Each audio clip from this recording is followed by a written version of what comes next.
So, a while back, Stacy decided to start a little Bible study here in our house for our adult children. No, that's not how it worked. God put it on my heart. I didn't just wake up one day and be like, I want extra work. I want to feed more people. Like, God had to put it on my heart. Yeah, but sometimes you kind of feel like that. No, it's Okay. not. So, a while back, Stacy felt God putting on her I feel heart. like you're making me hot because you're sitting so close. Well, if I sit over here, I'm off camera. Oh, and our curtain holder thing shows. All right, come a little closer. We'll pretend we're not hot. Trent, come on. Let's get this done. I'm trying. Okay, so a while back, Stacy felt God putting on her heart that we needed to start a Bible study here at the house for our adult kids. Can I try again? Yeah. All right. So a while back, Stacy felt God putting on her heart that we needed to start a Bible study here at the house for our adult children. And our kids that lived here. Yeah. And for ourselves. So we started up our Bible study here. And one evening, while we were studying the book of Acts, I started talking about the upper room. That was a great, like you were on the box, man. And Awesome. we usually were holding our Bible studies upstairs in a kind of library living area that We call got it there. like our library office area because that's what it is. And I just kind of got on a soapbox, definitely spirit inspired about Oh yeah, the spirit was in you about the upper room and what all had gone on there and of the first church. just how important that upper room really was to the disciples in the beginning of the church. So it was at that point that we decided, kind of as a group, that is what we would call that area of our home, is our upper room. So then shortly after that, well actually for about a year, we had been looking for property up north in northern Arizona. And everything we looked at just was not, it didn't speak to us. It was either overpriced or too small. And we thought it was the last, we'd have to look somewhere else for property for our homestead. And one day when Trent was at work, I feel like God just put it on my heart to look one more time. And I looked, and lo and behold, there was this property up in northern Arizona, 8.3 acres. So I contacted Trent at work. He got right on it, called the real estate agent. I actually booked like the world's cheapest motel room up there because it's a couple hours away from here. And the next day we headed out there. And we went up to go check out this property. It's completely raw, nothing was on it. At the time when we were first starting to look at it, it was not for sure that we could get water up there, which at the time was fine with us because we were really talking about being off-grid at that point. So the fact that it may or may not have quote-unquote city water Or utilities at all. really didn't bother us. And in talking to the realtor, we found out that her family was actually the homesteaders of that area and actually owned most of the valley where we found this property at. And it was her sister that was selling this property. And the only thing that had ever been up that hill are cattle, as they drive them on up to the rim for them to go pasture for the summers. So it was in their family for over 100 years. So that alone just kind of gave us a connection. And the first time we ever stepped out onto the property itself just to go take a look around, we immediately felt God's presence there. It was myself, Stacy, And our kids, the three that lived three here. of them Yeah. that lived here. I wasn't sure if they were all with us, but they were. And everybody, as soon as we stepped out on that mountain, felt God's presence there. And that was in January of that year. What we were looking for to start with was a bunch of tall ponderosa pines and just kind of a... Yes, it was nothing. Nothing that I had dreamt of. The view, however, was everything that I had dreamt of and wanted. The other side of the mountain, on the other side of the valley where our property is, has all the big ponderosa pines, and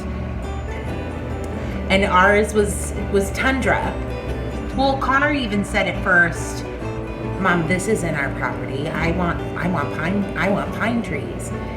And within 3 minutes of us being on the property, we could all just feel God's presence, and we knew that property was ours. It was a lot bigger than what we were looking for. We were aiming for like about 5 acres. Bigger than what you were looking for. Well, yeah. So it was a little bigger than Stacy was looking for. For sure. A little smaller than what I thought we might be able to handle. But I'm kind of crazy. I was looking at some 40-acre parcels. They were all hills, and they didn't match what we were looking for I'm at all. tired. Raised a lot of kids. I like hard work, but not 40 acres of hard work. That just wasn't what my desires were. Apparently, Abby had the same plan you had. Which was kind of interesting. To have this camp or like small retreat.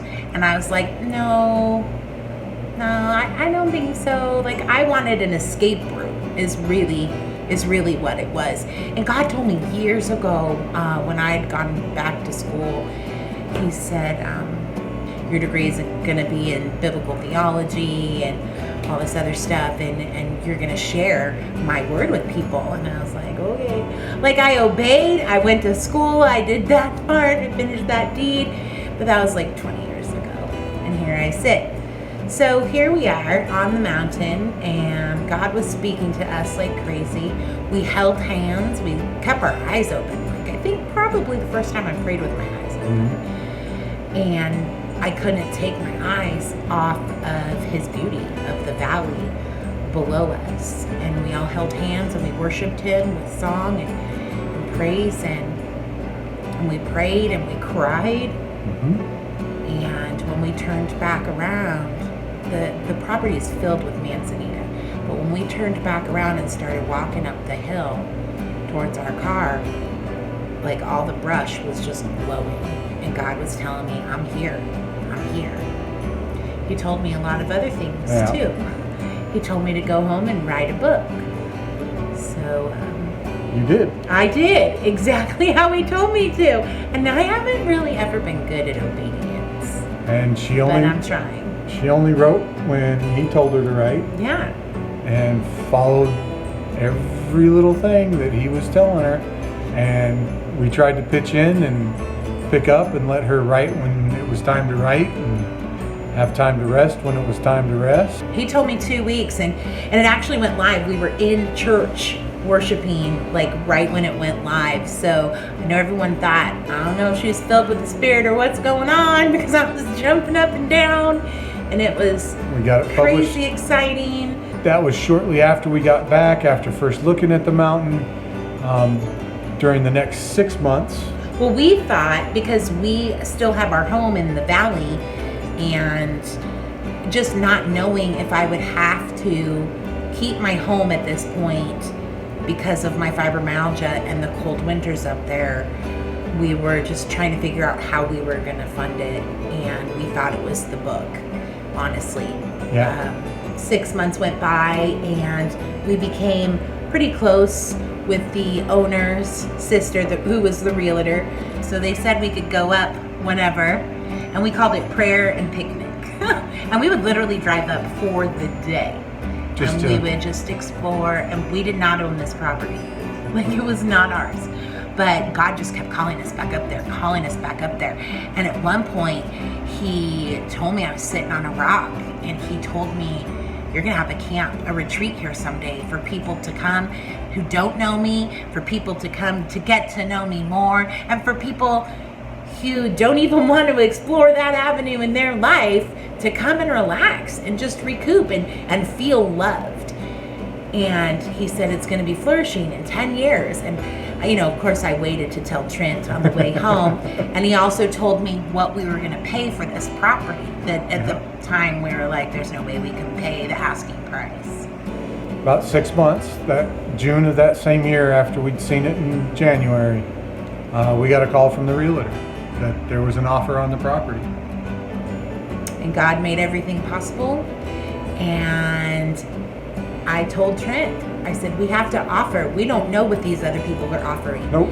But we have to offer exactly what God told us to. And he was like, that's way less than asking price, but all right. Oh, we dropped everything we were doing, drove all the way up there, 2 hours away, and put in our offer, which was accepted right away, no counter offer. So if that's not God, I don't know what is. So, as we said before, we thought the book was going to fund all of this, and God decided it was going to be a different way and took care of everything. So we're now the proud owners of 8 1/3 acres up in northern Arizona. Yeah. Okay, so anyways, we just wanted to do an intro video. I did actually figure out how to do the about section, so we wrote a little bit in there. And if you would like to buy the book that I wrote, it kind of tells about my journey, my personal journey, even before Trent, and what God has told us. You can go there. We've got a link to our Facebook page that we're just getting started. There's also a link to our What Is Your Calling page, which is about Stacy's book. There's also a link there to Stacy's book if you care to check it out on Amazon or think you might want to take a look at it or purchase it. That's not the point of this, though. The whole YouTube thing isn't to promote the book. Well, it's not. It's not. Well, all right, but I'm just saying, if you want to know more, it's in the book. That's what I'm saying. And 100% of the proceeds go to fund that camp. Because although we took care of the land part, which God was protecting us, and that book was written before we bought the land.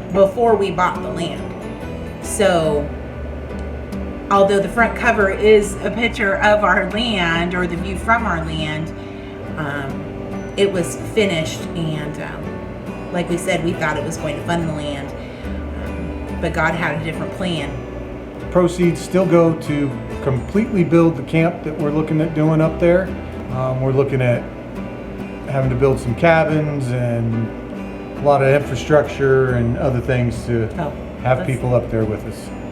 So long story, even longer, the whole point of our upper room is that's what we're calling our camp up on that mountain, our upper room.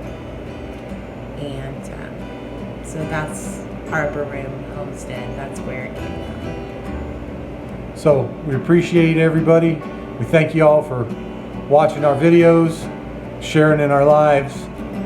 So thanks for watching. Thanks a lot. Bye.